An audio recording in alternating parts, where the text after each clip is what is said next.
നമസ്കാരം. ടോക്കിംഗ് പോയിന്റിലേക്ക് സ്വാഗതം. ടി.പി. ചന്ദ്രശേഖരൻ വധശ്രമ ഗൂഢാലോചന കേസ് വിചാരണ കൂടാതെ കോഴിക്കോട് അഡീഷണൽ സെഷൻസ് കോടതി തള്ളി. കോടതിക്ക് മുന്നിൽ ഹാജരാക്കപ്പെട്ട മുഴുവൻ കാര്യങ്ങളും പരിശോധിച്ചാലും വിചാരണയുമായി മുന്നോട്ടു പോകാൻ പ്രാപ്തമല്ലെന്ന് നിരീക്ഷിച്ചുകൊണ്ടായിരുന്നു കോടതിയുടെ വിധി. വിധിക്കെതിരെ അപ്പീൽ പോകുന്ന കാര്യം പഠിച്ച ശേഷം തീരുമാനിക്കുമെന്ന് പ്രോസിക്യൂഷൻ വ്യക്തമാക്കി. ഈ വിഷയത്തിൽ advocate Sunny Joseph MLA, Shrimati K Rama എന്നിവർ ചർച്ചയിൽ ആദ്യം CPIM നേതാക്കളെയും ചർച്ചയിൽ പ്രതീക്ഷിക്കുന്നു. ആദ്യം അഡ്വക്കേറ്റ് സണ്ണി ജോസഫ്, വിചാരണ ഇല്ലാതെ ഒരു കുറ്റപത്രം തള്ളണമെങ്കിൽ അത് അത്രമേൽ അടിസ്ഥാനമില്ലാത്ത ഒരു കേസായിരിക്കണം. അതല്ലേ ചോമ്പാൽ ഗൂഢാലോചന കേസിൽ സംഭവിച്ചത്? അതൊരു ഗൂഢാലോചന കേസിൽ തെളിവുകൾ ശേഖരിക്കുന്നതിന് ഒരുപാട് പരിമിതികളുണ്ട്. കാരണം അതിൽ ദൃക്സാക്ഷികളെ കിട്ടില്ല. കാരണം ഗൂഢാലോചനയിൽ പങ്കെടുക്കുന്നത് ഒരു കുറ്റകൃത്യത്തോട് അത്ര താല്പര്യമുള്ളവരാണ്. അവരാരും സ്വയമേവ സാക്ഷി പറയാൻ തയ്യാറാവില്ല.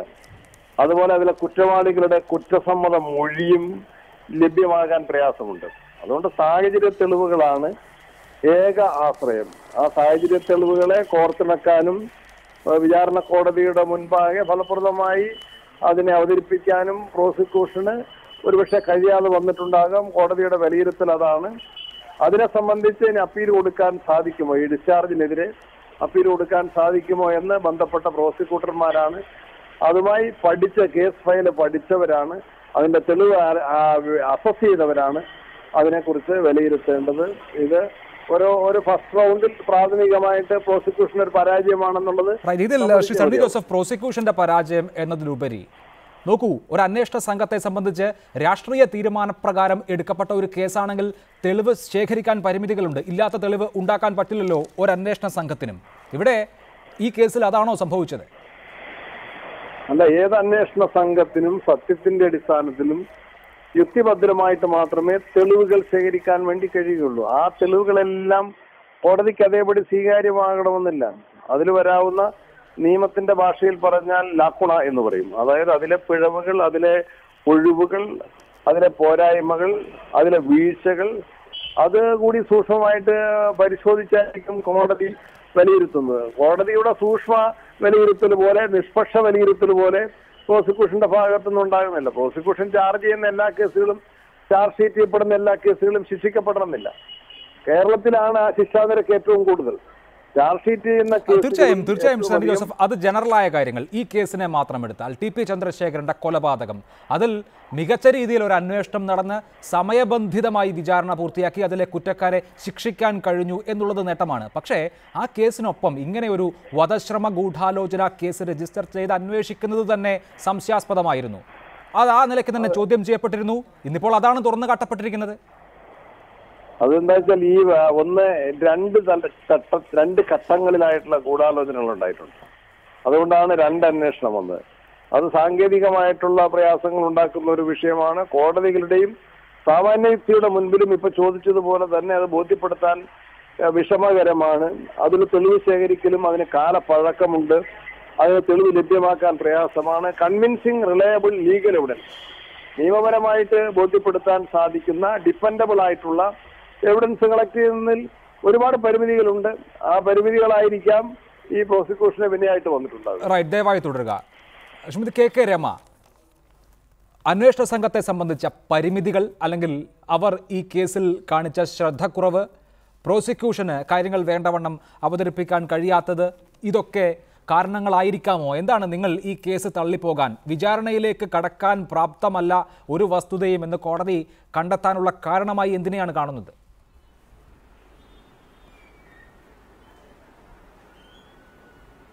കേസിൽ രണ്ട് കാര്യങ്ങളുണ്ട്. ഒന്ന്, ഈ കേസ്, ഈ ഗൂഢാലോചന കേസ് 2009 ഗൂഢാലോചന കേസാണ്. 3 വർഷം കഴിഞ്ഞതിന് ശേഷമാണ് ഈ 2012 വധം നടന്നതിന് ശേഷം അതിന്റെ പ്രതികളെ പിടിച്ച സമയത്ത് അവരെ ചോദ്യം ചെയ്തതിൽ നിന്നാണ്, അണ്ണൻ സുജിത്തിനെ ചോദ്യം ചെയ്തതിൽ നിന്നാണ് ഇത്തരത്തിലുള്ളൊരു ഗൂഢാലോചനയുണ്ട് എന്ന് വിവരത്തിന്റെ അടിസ്ഥാനത്തിൽ പോലീസ് ഒരു കേസ് രജിസ്റ്റർ ചെയ്യുന്നത്. പക്ഷെ 2009 ടി.പി.യെ വധിക്കാൻ വേണ്ടിയിട്ടുള്ള ഗൂഢാലോചന നടന്നു എന്നുള്ളത് പോലീസിന്റെ കയ്യിൽ ഇന്റലിജൻസ് റിപ്പോർട്ട് ഉണ്ടായിരുന്നു. അന്ന് കേരളം ഭരിച്ചിരുന്നത് LDFന്റെ നേതൃത്വത്തിലാണ്. കോടിയേരി ബാലകൃഷ്ണനായിരുന്നു അന്നത്തെ ആഭ്യന്തരമന്ത്രി. ആഭ്യന്തരമന്ത്രിക്ക് കുറെ പ്രാവശ്യം ഇത് ഇന്റലിജൻസ് റിപ്പോർട്ട് പോയതാണ് ഈ ഗൂഢാലോചന നടക്കുന്നുണ്ട് എന്നും ചന്ദ്രശേഖരൻ വധിക്കാനിടയാവുന്ന സാഹചര്യം ഉണ്ടാകുന്നുണ്ട് എന്നുള്ളതും റിപ്പോർട്ട് പോയതാണ്. പക്ഷേ അന്ന് ഒരു നടപടിയെടുക്കാനും അന്ന് സർക്കാർ തയ്യാറായിരുന്നില്ല. അതിനെ ആ റിപ്പോർട്ടിനെ പോലും ചവറ്റുകൊട്ടയിലേക്ക് എറിയല്ലാതെ അതിന്മേലുള്ള ഒരു നീക്കവും ഒരു നടപടിയും അന്നത്തെ ഗവൺമെന്റ് സ്വീകരിച്ചിട്ടില്ല എന്നുള്ള ഒരു പ്രധാനപ്പെട്ട വസ്തുത ഇവിടെ നിൽക്കുന്നുണ്ട്. അതിനുശേഷം ഈ വധം നടന്നതിന് ശേഷമാണ് 2012 അവരെ ചോദ്യം ചെയ്യുന്ന സമയത്ത് ഈ ഗൂഢാലോചനയെ സംബന്ധിച്ചുള്ള വിവരങ്ങൾ കിട്ടുകയും അതിന്റെ അടിസ്ഥാനത്തിൽ പോലീസ് കേസ് രജിസ്റ്റർ ചെയ്തിരിക്കുകയും ചെയ്തിരുന്നത്. പക്ഷേ എന്നിട്ടും പോലീസ് ഒരുപക്ഷെ കൃത്യമായി ഈ വിവരങ്ങൾ ശേഖരിക്കാൻ അതിന്റെ ഗൂഢാലോചന സംബന്ധിച്ച പരിമിതികൾ ഒരുപാടുണ്ടാവും. 3 വർഷം കഴിഞ്ഞ കേസാണ്. അപ്പോൾ ഗൂഢാലോചന സംബന്ധിച്ചുള്ള കാര്യങ്ങൾ തെളിയിക്കപ്പെടുക അല്ലെങ്കിൽ അതിന്റെ വിവരങ്ങൾ ശേഖരിക്കുക എന്നുള്ള പരിമിതികൾ ഒരുപാട് നിലനിൽക്കുന്നുണ്ടാവും. എന്നിരുന്നാലും ആ പരിമിതികൾക്കുള്ളിൽ നിന്ന് ആവശ്യമായ വിവരങ്ങൾ ശേഖരിക്കാൻ വേണ്ടി പോലീസിന് കഴിഞ്ഞിട്ടുണ്ടോ എന്നുള്ളതും ഇവിടെ ഒരു പ്രധാനപ്പെട്ട ചോദ്യം തന്നെയാണ്. പ്രോസിക്യൂട്ടർ പരാജയപ്പെട്ടു എന്ന് പറയുമ്പോൾ എത്രമാത്രം ഈ കേസുമായിട്ട് മുന്നോട്ട് പോകാൻ വേണ്ടി കഴിഞ്ഞു ഇവിടെ ഇതൊക്കെ പറയുമ്പോഴും ചർച്ച ചെയ്യുമ്പോഴും ഇവിടെ ഒരു പ്രധാനപ്പെട്ട വിഷയം അഭിലാഷ്, എന്തുകൊണ്ട് ഒരിക്കൽ പോലും ഇത്തരത്തിലുള്ള ഗൂഢാലോചന കേസുകൾ തെളിയിക്കാൻ വേണ്ടി കഴിയുന്നില്ല? അല്ലെങ്കിൽ ഗൂഢാലോചനയിലേക്ക് എത്തുമ്പോൾ ഇത്തരത്തിലുള്ള സർക്കാരുകൾക്ക് എന്താണ് ഇതിന്റെ പിന്നിൽ ഒരു അജണ്ടയുള്ളതുപോലെ ഇത് തെളിയിക്കപ്പെടാൻ വേണ്ടി കഴിയാത്ത അവസ്ഥയിലേക്ക് അതിലേക്ക് നമുക്ക് വിശദമായി പോകാം. ശ്രീ പി ജയരാജൻ, CPIM കണ്ണൂർ ജില്ലാ സെക്രട്ടറി ടെലിഫോൺ ലൈനിൽ. ശ്രീ പി ജയരാജൻ, ഒരു ഗൂഢാലോചന കേസ് എസ്റ്റാബ്ലിഷ് ചെയ്യുക പൊതുവെ ദുഷ്കരമാണ്. അതിന് തെളിവുകൾ കണ്ടെത്തുക ദുഷ്കരമാണ്. ഇവിടെയും തെളിവില്ലാത്ത, അതായത് പ്രാഥമികമായി വിചാരണയിലേക്ക് കടക്കാൻ പോലും തെളിവ് ശേഖരിക്കാൻ അന്വേഷണ സംഘത്തിന് കഴിഞ്ഞില്ല എന്നുള്ള വസ്തുതയിലാണ് ഈ കേസ് വിചാരണയിലേക്ക് കടക്കാതെ തള്ളിപ്പോകുന്നത്. ഇത് ഇങ്ങനെ പ്രയാസമുള്ളത് കൊണ്ട് തെളിയിക്കാതെ പോകുന്നതാണോ? അതായത് ഇവിടെ കേരളത്തിലെ UDF ഗവൺമെന്റിന്റെ വൃത്തികെട്ട രാഷ്ട്രീയ കളിയാണ് അനാവൃതമാകുന്നത്. കാരണം നേരത്തെ ഒരു കേസ് ചാർജ് ചെയ്തു. അപ്പോ ഈ കോൺഗ്രസ് എന്ന് പറയുന്ന പാർട്ടി അതിന്റെ ആഭ്യന്തര മന്ത്രിയായിരുന്ന തിരുവഞ്ചൂർ രാധാകൃഷ്ണനെ ഉപയോഗിച്ച് നടത്തിയിട്ടുള്ള രാഷ്ട്രീയ വിദ്വേഷപരമായിട്ടുള്ള നടപടിയുടെ ഭാഗമായിരുന്നു ഈ 2009 ഗൂഢാലോചന കേസ്. ആ ഗൂഢാലോചന കേസിനെ സംബന്ധിച്ച് ഇന്ന് കോടതി വിധിന്യായത്തിനോട് പറഞ്ഞത് ഇതൊരു വൃഥാ വ്യായാമമാണ് എന്നാണ്. അപ്പൊ അതിന്റെ ഫലമായിട്ടാണ് വിചാരണക്ക് പോലും എടുക്കാൻ കൊള്ളില്ലാത്തൊരു കേസാണ് എന്ന് പറഞ്ഞിട്ട് തള്ളിക്കളഞ്ഞിട്ടുള്ളത്. അപ്പോ കേരളത്തിലെ UDF ഗവൺമെന്റ് എത്ര വൃത്തികെട്ട കളിയാണ് കളിക്കുന്നത്. നേരത്തെ ചന്ദ്രശേഖരൻ കേസിന്റെ അന്വേഷണവുമായി ബന്ധപ്പെട്ടുകൊണ്ട് ഒരു DYSP കേരളത്തിലെ എല്ലാ മാധ്യമങ്ങളുടെ പ്രതിനിധികളുമായിട്ടും ദിനേന ഫോൺ ചെയ്ത കാര്യം പുറത്തു വന്നല്ലോ. സാധാരണഗതിയിൽ ഒരു അന്വേഷണ ഉദ്യോഗസ്ഥൻ അന്വേഷിച്ച് കിട്ടുന്ന വിവരങ്ങൾ അത് പോലീസിനെ അറിയിച്ചുകൊണ്ട് സ്വാഭാവികമായിട്ടും അത് കോടതിയാണ് അറിയിക്കേണ്ടത്. ആ കോടതി അറിയിക്കുന്നതിന് പകരം മാധ്യമങ്ങളിലൂടെ CPM വിരുദ്ധ വാർത്ത വരുത്തിക്കാൻ വേണ്ടി തിരുവഞ്ചൂർ രാധാകൃഷ്ണൻ നിയോഗിച്ച ഒരു പോലീസ് ഉദ്യോഗസ്ഥനായിരുന്നു ആ DYSP. അപ്പൊ അതേപോലെയുള്ള ഒരു രാഷ്ട്രീയ ഉദ്ദേശത്തോടു കൂടിയുള്ള കളിയാണ് 2009 കോൺസ്പിറസി കേസ് എന്ന് പറഞ്ഞിട്ട് ചാർജ് ചെയ്തത്. അപ്പൊ അത് വിചാരണക്ക് പോലും കൊള്ളില്ല. ഈ എങ്ങനെ വിചാരണ നടത്തുന്ന ഒരു വൃഥാ വ്യായാമമാണ് എന്ന് കോടതി കുറ്റപ്പെടുത്തിയിരിക്കുകയാണ്. ശ്രീ സണ്ണി ജോസഫ്, അത് വളരെ പ്രധാനപ്പെട്ട ഒരു കാര്യമാണ്. ഈ കേസ് വിചാരണ നടന്ന് ഈ പ്രതികൾ തെളിവുകളുടെ അഭാവത്തിൽ കുറ്റവിമുക്തരാകുകയായിരുന്നുവെങ്കിൽ നമുക്ക് കുറെ കൂടി മനസ്സിലാക്കാം. പക്ഷേ ഇവിടെ വിചാരണയ്ക്ക് പോലും തക്കതല്ല ഈ കേസ് എന്ന് കണ്ടെത്തുകയാണ് പ്രഥമ ദൃഷ്ട്യാ തന്നെ കോടതി. അങ്ങനെ വരുമ്പോൾ രാഷ്ട്രീയമായ നിർബന്ധങ്ങൾ, പരൽ മീനുകളെ പിടിച്ചാൽ പോരാ, വൻ സ്രാവുകളെ പിടിക്കണം, അങ്ങനെയുള്ള രാഷ്ട്രീയ നിർബന്ധത്തിന്റെ പേരിൽ രാഷ്ട്രീയ വൈരാഗ്യം കൊണ്ടെടുത്ത കേസ് എന്ന CPIMന്റെ ആരോപണം അവിടെ സാധൂകരിക്കപ്പെടുകയാണ്. അതുതന്നെയാണ് രാഷ്ട്രീയം തന്നെയാണ് CPMന്റെ രാഷ്ട്രീയമല്ല ഇതിന്റെ അകത്ത് നിഴലിക്കുന്നത്. CP ചന്ദ്രശേഖരൻ വധക്കേസ് രാഷ്ട്രീയമില്ലെന്നും CPMന്റെ നേതാക്കൾക്ക് ഗൂഢാലോചനയിൽ പങ്കാളിത്തമില്ല എന്നും പറഞ്ഞാൽ കേരളത്തിൽ അരി ആഹാരം കഴിക്കുന്ന ആരും വിശ്വസിക്കില്ല. പക്ഷെ ആ കാര്യം ഈ സത്യമാണെങ്കിൽ പോലും ആ കാര്യം നമ്മളുടെ നിയമവ്യവസ്ഥയ്ക്കനുസരിച്ച് നിയമകോടതിയിൽ തെളിവുകൾ സഹിതം തെളിയിക്കാൻ കഴിയാത്തൊരു സത്യമാണ്. പൂർണ്ണമായിട്ടും തെളിയിക്കാൻ കഴിയാത്തൊരു സത്യമാണ്. അതല്ല സണ്ണി ജോസഫ്, ഇതിലെ ഗൂഢാലോചന കേസ് തെളിഞ്ഞതാണ്. ഗൂഢാലോചന കേസിൽ പ്രതികളായിട്ടാണ് കുഞ്ഞനന്തനും CK രാമചന്ദ്രനും ഒക്കെ അഴിയെണ്ണുന്നത് എന്ന കാര്യവും നമുക്കറിയാം. ഗൂഢാലോചനയും ഈ കേസിൽ എസ്റ്റാബ്ലിഷ് ചെയ്തിട്ടുണ്ട്. മറിച്ച് CPIMന്റെ പ്രധാനപ്പെട്ട നേതാക്കളെ പിടിക്കണം, പരൽമീനുകൾ പോരാ, വൻസ്രാവുകൾ വേണം എന്ന നിർബന്ധത്തെ തുടർന്നുണ്ടായ ഒരു കേസ് എന്നുള്ള നിലയിൽ ഇത് പരാജയപ്പെടുന്നു എന്നാണ് ഞാൻ പറയുന്നത്. അവിടെ പരാജയം സമ്മതിക്കുന്നു. കാരണം എന്താണ്, ഇത് കുഞ്ഞനന്തനും കുഞ്ഞിരാമനും രാമചന്ദ്രനും മാത്രം ആലോചിച്ചിട്ടുള്ള ഒരു ഗൂഢാലോചനയല്ല. ഇത് കണ്ണൂരിലെയും കോഴിക്കോട്ടെയും ജില്ലാ നേതാക്കന്മാരും അതിനു മുകളിലുള്ള സംസ്ഥാന നേതാക്കന്മാരും ആലോചിച്ച് നടത്തിയൊരു ഗൂഢാലോചനയാണ്. അതുകൊണ്ടാണ് പ്രതികൾ കോഴിക്കോട്ട് കൃത്യം ചെയ്ത ആളുകൾ കണ്ണൂരിൽ എന്റെ നിയോജക മണ്ഡലത്തിൽ മുഴക്കുന്നിൽ മുടക്കോഴിയിൽ വന്ന് അഭയം തേടിയത്. അന്തർജില്ലാ ആലോചന ഇതിന്റെ അകത്തുണ്ട്. പക്ഷെ ആലോചനയെ പൂർണ്ണമായിട്ടും നിയമത്തിന്റെ മുൻപിൽ കൊണ്ടുവരാൻ കുറ്റക്കാരെ പൂർണ്ണമായിട്ടും തെളിവുകൾ സഹിതം പ്രോസിക്യൂഷൻ വിജയിച്ചിട്ടില്ല. അത് നമ്മളുടെ നീതി സംവിധാനത്തിന്റെ നിയമ സംവിധാനത്തിന്റെ വിശാല കാഴ്ചപ്പാടുകളുടെ പഴുതുകളെ പലപ്പോഴും കുറ്റവാളികൾ ദുരുപയോഗം ചെയ്യുന്നതിന്റെ ഭാഗമായിട്ടാണ്. റൈറ്റ്, അതാണ് താങ്കളുടെ ആരോപണം അല്ലെങ്കിൽ താങ്കളുടെ വിശദീകരണം അക്കാര്യത്തിൽ. ശ്രീ പി ജയരാജൻ, നിയമവ്യവസ്ഥയിലെ പഴുതുകൾ ഉള്ളത് കൊണ്ട് ഈ ഗൂഢാലോചന കേസിലെ ഉന്നതർ രക്ഷപ്പെടുന്നു എന്നാണ് കോൺഗ്രസ് ഇപ്പോഴും വിശ്വസിക്കുന്നത്. അതായത് തൃശ്ശൂരിലെ ഹനീഫ കൊലക്കേസിൽ ആ ഹനീഫയുടെ ഉമ്മ തന്നെ പറഞ്ഞല്ലോ മന്ത്രി CN ബാലകൃഷ്ണന് ബന്ധമുണ്ടെന്ന്. ഗൂഢാലോചന കേസ് ചാർജ് ചെയ്യാൻ വേണ്ടി നമ്മുടെ സണ്ണി ജോസഫ് MLA ആവശ്യപ്പെടുവോ? അപ്പോ തട്ടിപ്പിനൊരു പരിധിയുണ്ട്. രാഷ്ട്രീയമായിട്ടുള്ള കളി കളിച്ച് പ്രതിപക്ഷത്തുള്ള ഒരു പ്രസ്ഥാനത്തിന്റെ നേതാക്കന്മാരെ കള്ളക്കേസിൽ പെടുത്താൻ വേണ്ടി നടത്തിയിട്ടുള്ള ഹീനമായ പരിശ്രമം പരാജയപ്പെട്ടപ്പോ ജനങ്ങൾക്ക് മുമ്പിൽ നിൽക്കാൻ വേണ്ടി എന്തെല്ലാം കാര്യങ്ങളാണ് സണ്ണി ജോസഫിനെ പോലെയുള്ള ആളുകൾ പറയുന്നത്. കോൺഗ്രസിന്റെ ഗ്രൂപ്പ് വഴക്കിന്റെ ഫലമായിട്ട് 3 ആളുകളെ കൊലപ്പെടുത്തിയല്ലോ. ഓരോ നേതാവിനെയും ഗൂഢാലോചന കേസിൽ പെടുത്താൻ വേണ്ടി കോൺഗ്രസ് നേതൃത്വം തയ്യാറാകുമോ? ഇപ്പോഴത്തെ ചെന്നിത്തല തയ്യാറാകുമോ? അപ്പൊ യഥാർത്ഥത്തിൽ ഭരണം ഉപയോഗിച്ചുകൊണ്ട് പ്രതിപക്ഷത്തുള്ള ഒരു പാർട്ടിയെ വേട്ടയാടാൻ നടത്തിയിട്ടുള്ള പരിശ്രമത്തിന്റെ വൃത്തികെട്ട വശമാണ് ഇപ്പോ കോടതി വിധിയിലൂടെ വിളിക്കു വന്നിട്ടുള്ളത്. അവിടെ തെറ്റ് സമ്മതിക്കാൻ സണ്ണി ജോസഫിനെ പോലെയുള്ള കോൺഗ്രസ് നേതാക്കന്മാരും കേരളത്തിലെ UDF ഭരണ നേതൃത്വവും തയ്യാറാവുകയാണ് വേണ്ടത്. ആ കോൺഗ്രസിന്റെ ഗ്രൂപ്പ് വഴക്കിന്റെ പേരിൽ കൊലപ്പെട്ട ഹനീഫയുടെ കൊലക്കേസിൽ CM ബാലകൃഷ്ണൻ ഉൾപ്പെടെയുള്ള മന്ത്രിമാരെ ഗൂഢാലോചന കേസിൽ പ്രതി ചേർക്കാൻ വേണ്ടി പോലീസിനോട് നിർദ്ദേശിക്കാൻ കോൺഗ്രസ് നേതൃത്വം തയ്യാറുണ്ടോ എന്നാണ്. അതാണ് താങ്കളുടെ ചോദ്യം. ശ്രീ സണ്ണി ജോസഫ്, ഇതിപ്പോൾ ഈ കേസിൽ മാത്രമല്ല, ഉന്നത ഗൂഢാലോചനയുടെ പേരിൽ എടച്ചേരി പോലീസിൽ രജിസ്റ്റർ ചെയ്തിരിക്കുന്ന IG ശങ്കർ റെഡ്ഡി മേൽനോട്ടം വഹിക്കുന്ന ഒരു കേസുണ്ട്. ആ കേസിനെ കുറിച്ച് ഇന്ന് ജസ്റ്റിസ് അലക്സാണ്ടർ തോമസ് ചോദിച്ചപ്പോൾ T. അസഫ് അലി കോടതിയിൽ പറഞ്ഞ മറുപടി അന്തർ സംസ്ഥാന ബന്ധമുള്ളത് കൊണ്ട് അത് CBI അന്വേഷിക്കണമെന്ന് ഞങ്ങൾ ആവർത്തിച്ച് ആവശ്യപ്പെട്ടുകൊണ്ടിരിക്കുകയാണ് എന്നാണ്. അങ്ങനെയെങ്കിൽ ഇവിടെയുള്ള ഗൂഢാലോചനയെങ്കിലും സംസ്ഥാന പോലീസിന് അന്വേഷിച്ച് കൂടെ എന്ന് ചോദിക്കുമ്പോൾ അതിന് കൃത്യമായ ഉത്തരം സർക്കാരിന് നൽകാൻ കഴിയുന്നില്ല. അതിന്റെ അർത്ഥം ആ അന്വേഷണവും നടക്കുന്നില്ല എന്നുള്ളതാണ്. തെരഞ്ഞെടുപ്പിന് മുൻപൊക്കെ ഇങ്ങനെ കേസുകൾ രജിസ്റ്റർ ചെയ്യുക, പക്ഷെ അതിൽ എന്നിട്ട് ഒന്നും നടക്കാതിരിക്കുക.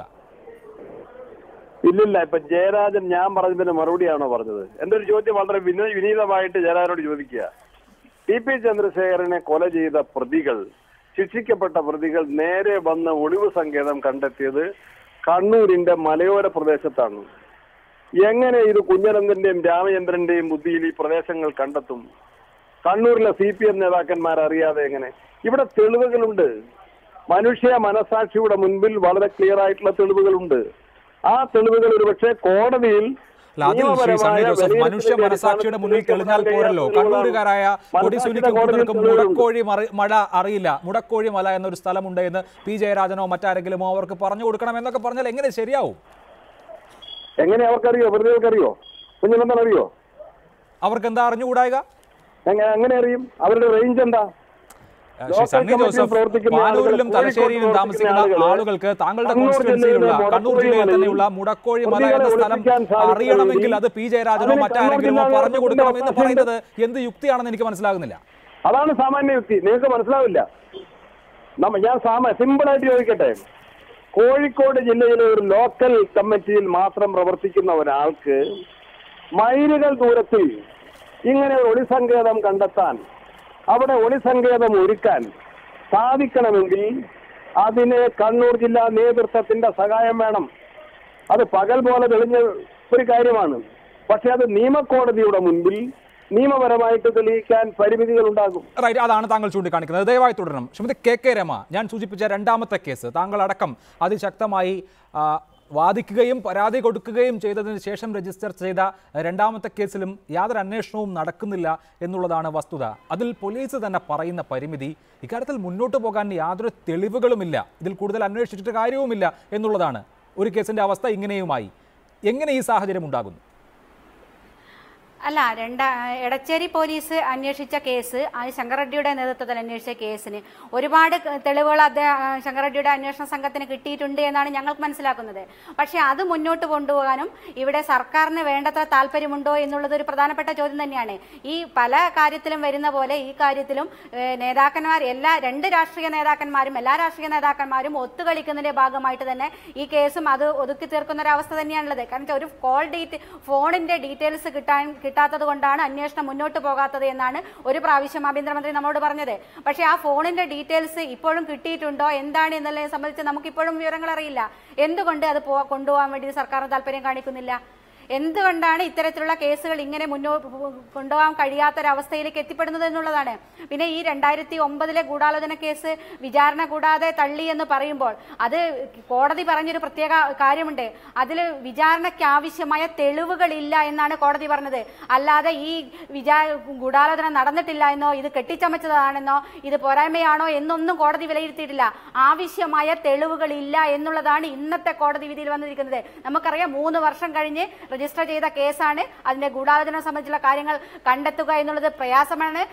അതുകൊണ്ട് തന്നെ അത് അത്തരത്തിൽ ദുർബലമായ ഒരു കേസായിരുന്നു എന്ന് നമുക്ക് മനസ്സിലാക്കാൻ വേണ്ടി കഴിയും. പക്ഷേ 2012 ഗൂഢാലോചനയുമായി ബന്ധപ്പെട്ട കാര്യങ്ങൾ CBIക്ക് വിടണം എന്നുള്ളതാണ് ഞങ്ങളുടെ ആവശ്യം. ശ്രീ പി ജയരാജൻ, ഇന്ന് തള്ളിപ്പോയ ഈ വധശ്രമ ഗൂഢാലോചനയേക്കാൾ പ്രധാനം എടച്ചേരി പോലീസിൽ രജിസ്റ്റർ ചെയ്തിരിക്കുന്ന വധവുമായി ബന്ധപ്പെട്ട ഗൂഢാലോചന കേസാണ്. ആ കേസാണ് CBIക്ക് വിടാൻ ശ്രമിച്ചുകൊണ്ടിരിക്കുന്നത്. അതിനൊരു കേന്ദ്ര ഏജൻസിയുടെ അന്വേഷണം വന്നാൽ CPIM ബുദ്ധിമുട്ടേണ്ടി വരുമോ? അതായത് CPMനെ ബുദ്ധിമുട്ടിക്കാനുള്ള ഉദ്ദേശത്തോടു കൂടി പലതും ചെയ്യുന്നുണ്ടല്ലോ. പക്ഷെ അതൊന്നും ഉദ്ദേശിച്ച ഫലം ചെയ്യുന്നില്ല. അപ്പൊ പണ്ടപ്പോലെ ശൗര്യം ഫലിക്കുന്നില്ല എന്ന് പറഞ്ഞല്ലോ.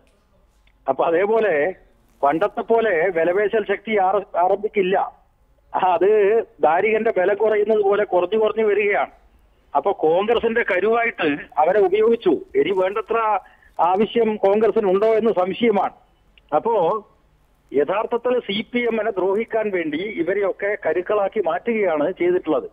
ഇവിടെ അക്കാര്യം സംബന്ധിച്ച് ഞാൻ കൂടുതൽ പറയുന്നില്ല. സണ്ണി ജോസഫിനെ ഇവിടെ ഒരു കാര്യം വ്യക്തമാക്കുന്നുണ്ട്.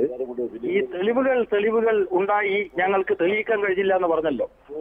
ഇവിടെ സണ്ണി ജോസഫിന്റെ നേതാവാണല്ലോ ശ്രീമാൻ സുധാകരൻ. അദ്ദേഹം നാൽപ്പാടി വാസു കേസിൽ മട്ടന്നൂർ കോടതിയിൽ UDF ഭരണകാലത്ത്, കോൺഗ്രസിന്റെ ഭരണകാലത്ത് FIRലെ 1-ാം പ്രതിയായിരുന്നല്ലോ. എങ്ങനെയാണോ 1-ാം പ്രതി ആവിയായി പോയത്?